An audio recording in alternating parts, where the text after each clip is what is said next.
Écoutez, on a été un peu surpris par le jet de grenades lacrymogènes. Je crois que c'est en tête du convoi, en tête de la procession, qu'il y a eu peut-être un mouvement de petite panique. Mais ce que je regrette, c'est que malheureusement, il y a eu des blessés. J'ai appris ça tout à l'heure, c'est pourquoi je me suis déplacé pour venir les voir, puisqu'il y en a deux au niveau de ce centre.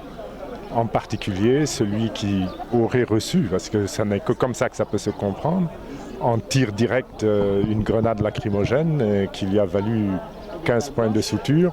C'est évidemment particulièrement regrettable. Évidemment, ce sont les risques du métier, disons.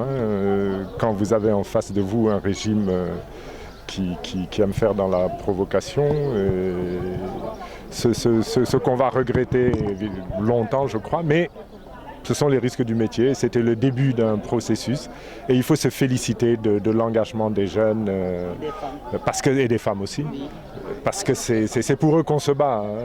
Nous, notre vie, elle est terminée, ou presque, en tout cas la vie active et professionnelle. Et ce qu'il faut maintenant, c'est préserver les ressources de notre pays, les libertés de notre pays, la démocratie dans notre pays, au profit des jeunes Sénégalais. Le Sénégal a été une démocratie modèle, de qualité, admirée partout, en Afrique, à l'international.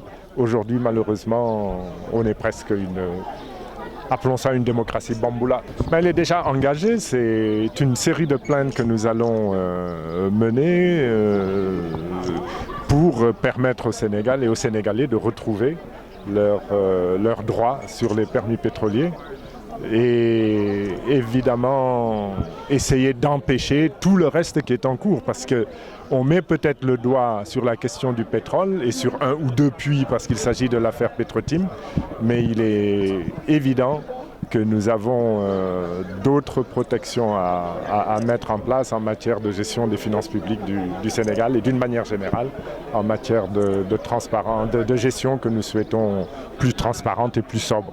Les promesses de 2012 sont bien loin de nous.